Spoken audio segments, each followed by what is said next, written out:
मरने के लिए तैयार हो जाओ। भूख प्यास से नहीं मरोगे तो पॉल्यूशन से मरोगे, पॉल्यूशन से नहीं मरोगे तो बेरोजगारी से मरोगे, और अगर बेरोजगारी से नहीं मरोगे तो इन नामी और अमीर लोगों के बहकावे में आकर धर्म और नफरत की लड़ाई करोगे और इसके बीच मारे जाओगे। हर केस में मरना आम आदमी को ही है। दो देशों के बीच युद्ध होगा और उसका परिणाम भुगतेगी आम जनता। A crisis affecting hundreds of thousands of people in the besieged enclave. महंगाई बढ़ेगी, उसका परिणाम भुगतेगी आम जनता। एलपीजी सिलेंडर का दाम बढ़ेगा, उसका परिणाम भुगतेगी आम जनता। पेट्रोल के दाम बढ़ेंगे, उसका परिणाम भुगतेगी आम जनता। आखिर क्या कारण है कि भारत दुनिया का सबसे बड़ा लोकतंत्र होने के बावजूद दुनिया में 100 में से 63 नंबर पे बैठा है, जबकि होना तो ये चाहिए कि 100 आउट ऑफ 100 इसी का मतलब होता है असली लोकतंत्र। 63 क्यों? और ये सच आपको मीडिया क्यों नहीं दिखाना चाहता, और इसको सुधारने पर भी जोर क्यों नहीं दिया जा रहा है? आखिर क्या कारण है कि हमारे ही भारत में 8 से 10 लाख बच्चे हर साल भूख के कारण मारे जाते हैं, कुपोषण का शिकार होते हैं? हमारे ही भारत में जो नेता भूख खत्म करने का वादा करते हैं, भूखमरी खत्म करने का वादा करते हैं, गरीबी खत्म करने का वादा करते हैं, बेरोजगारी खत्म करने का वादा करते हैं, 8-10 लाख नहीं 80-80 लाख रुपए की कार में घूमते हैं, और वो इस चीज के बारे में बात तक नहीं करना चाहते। आखिर क्यों? यहाँ पर आम आदमी के पास घर की व्यवस्था नहीं हो पा रही है, वो अच्छे से अपनी जिंदगी नहीं जी पा रहा है, और इसी देश में वही नेता जो प्रॉमिस करते हैं कि हम इस देश से भूखमरी खत्म कर देंगे, वो 1-2 करोड़ रुपए की कार में घूम रहे हैं। आखिर ऐसा क्यों? हमारे ही भारत में रोड एक्सीडेंट्स में 1.5 लाख से ज्यादा लोग हर साल मारे जाते हैं, और डॉक्टर का कहना होता है कि अगर सही समय पर इसे लाया गया होता तो शायद इनकी जान बच जाती। और पता है सही समय पर क्यों नहीं पहुंच पाए? बिकॉज ऑफ रोड बहुत खराब था, एम्बुलेंस टाइम पे नहीं पहुंच पाई।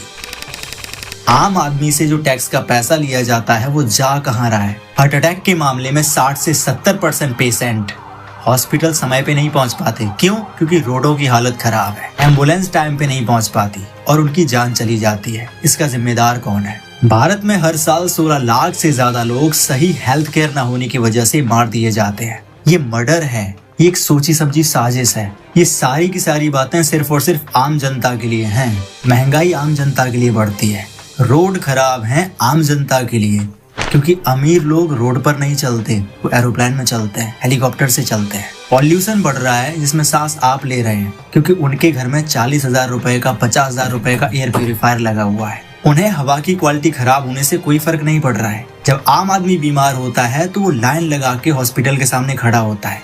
इन लोगों को खड़ा नहीं होने दिया जाता, बिकॉज इनका खुद का हॉस्पिटल है। सिलेंडर, पेट्रोल, महंगाई, ये सब आपके लिए हैं, ना कि उन लोगों के लिए जिन्होंने इस सिस्टम को बनाया है, जो इस सिस्टम को चला रहे हैं। बेरोजगारी आपके लिए है, क्योंकि अमीर लोगों को, पॉलिटिशियंस के बच्चों को नौकरी चाहिए ही नहीं। मैं आपको ऐसा क्यों कह रहा हूँ? अब आप ये कह सकते हो कि ये सब तो हमें पता है, लेकिन हम कर क्या सकते हैं? ये जो सिस्टम चल रहा है इसमें हम क्या कर सकते हैं? हम कुछ नहीं कर सकते।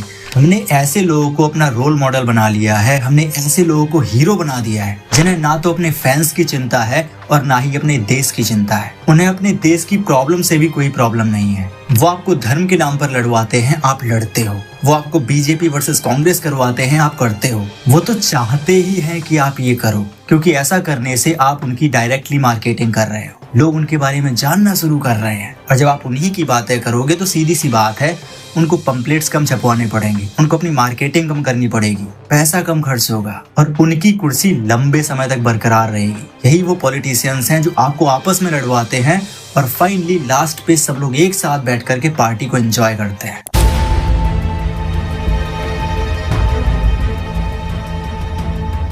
इन्हें इज्जत देना बंद करो। इज्जत उनको दो जो वास्तविकता में इज्जत के लायक हैं, जिन्हें आपकी चिंता है, आपके देश की चिंता है। जरा एक वीडियो देखो, ये है सुप्रीम कोर्ट के फॉर्मर जज साहब, वो क्या कहना चाहते हैं। मोदी पे कुछ भरोसा न करिए, ये आदमी कुछ नहीं करेगा। देश की जनता उन पे भरोसा करती है, आप करें ना करें। अरे देश की जनता बेवकूफ है। मैंने कह दिया एक बार, 90% इंडियन आर फूल्स। आप वोट देने जाते हैं तो नहीं देखते कैंडिडेट का मेरिट कैसा है, अच्छा बुरा है।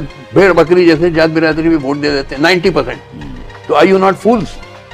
तो आप कहते हैं कि साहब देश का भरोसा है, तुम you are a bunch of fools. आप इनको इज्जत किस वजह से दे रहे हो? क्या ये बड़े लोग हैं? इनके पास पैसा ज्यादा है, इनके पास ज्ञान ज्यादा है, किस वजह से इनको इज्जत दी जा रही है? जो वास्तविकता में हमारे भारत में अच्छे काम कर रहे हैं, समाज को सुधारने का काम कर रहे हैं, हमारे देश को एक अच्छी दिशा देने का काम कर रहे हैं, क्यों ना उनको इज्जत दी जाए। जाति न पूछो साधु की, पूछ लीजिए ज्ञान, मोल करो तलवार का, पड़ा रहन दो म्यान। कबीर साहब कहते हैं किसी इंसान की वेशभूषा देखकर, किसी इंसान के पैसे देखकर, पावर देखकर उस पर भरोसा मत करो, उसका सम्मान मत करो, सम्मान करिए उसके ज्ञान का, बाहरी चीजों का नहीं। और सीधा सा और लास्ट स्टेटमेंट, जिस दिन भी हम लोगों ने इन लोगों को इज्जत देना बंद कर दिया, इन लोगों को सम्मान देना बंद कर दिया, इन लोगों को भाव देना बंद कर दिया, उसी दिन से बदलाव शुरू हो जाएगा। जय हिंद।